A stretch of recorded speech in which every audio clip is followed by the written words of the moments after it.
Mark Rogers TV, the voice of college football, breaking down Clemson. We got Pigskin Pete on the line.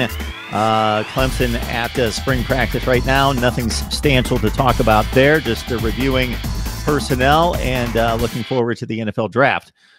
All right, Pigskin, let's talk about this defense. I think you're probably happy to move along those scrubs you had along the defensive line, get them finally out of the program and off to the NFL if they could possibly maybe make a roster or a practice squad there. But my goodness, that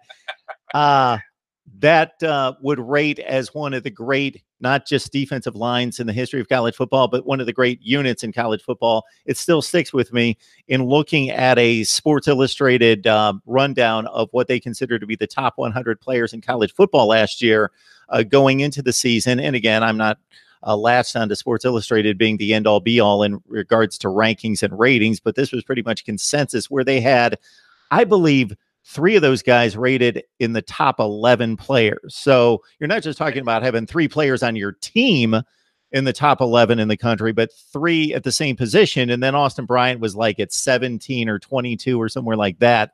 It was just ridiculous, the wealth of riches, but you got to replace a ton of those guys. Here's the good thing about having depth. And I'm not dismissing the fact that we're losing, some world-class players, all 4 stars off the defensive line. But there are a crop of really good guys that are already there that were playing behind them. And the only reason they weren't starters is because they were playing behind them.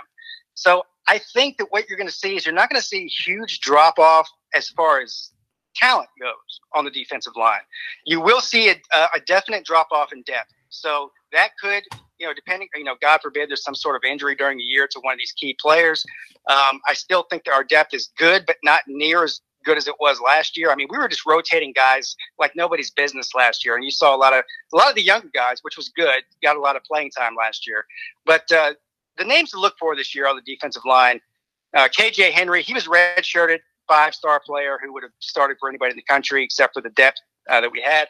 Xavier Thomas, I believe, is going to be a household name. This guy is a freak of an athlete. Anybody who doesn't know who this guy is, you'll know who he is very soon, and just go look at the plays he did play last year.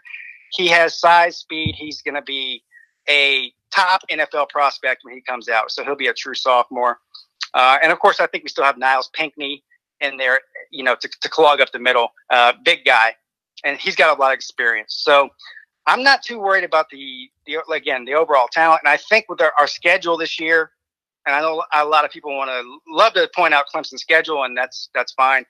That we shouldn't have a problem outside of 1 or 2 games with these guys getting a lot of pressure and getting a lot of experience. So by the time we get to the ACC championship or into the playoffs, hopefully that, there'll be a lot more experience. Got Pigskin Pete on the line talking some Clemson football at Mark Rogers TV, the voice of college football, where our aim is to provide the best in discussion, debate, and analysis on the game we love, college football, each and every day.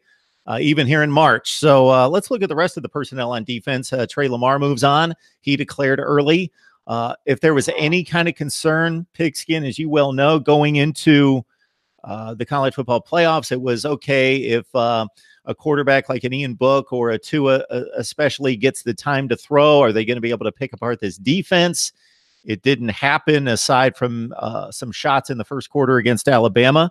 But the secondary, your thoughts about maybe what was, again, the standard being extremely high, maybe a weak link on the team last year.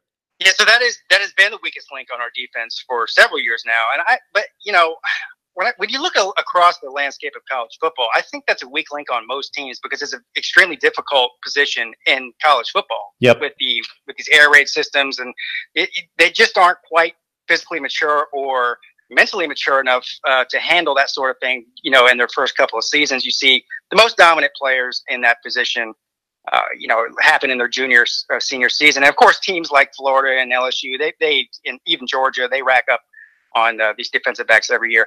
So we, like you mentioned, we lose Trey Lamar at linebacker. We lose Trayvon Mullen, who was probably our best cornerback last year.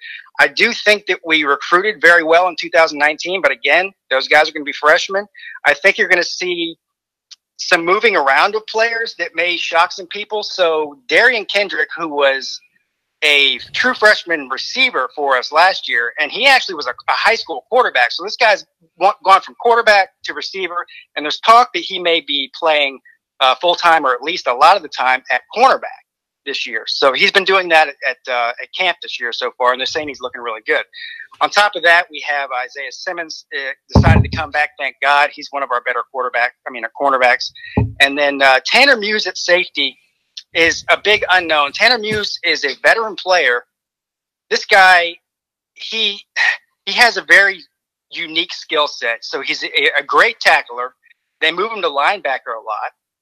He's almost doubled in size, not literally, but the guy has put on so much muscle and weight since he's been at Clemson that he's almost too big to be a safety now. He's more like the size of a linebacker, but he's not familiar with that position. Whenever they do put up linebacker, he does struggle a little bit. So he's the unknown. I don't know if they're going to move him or not.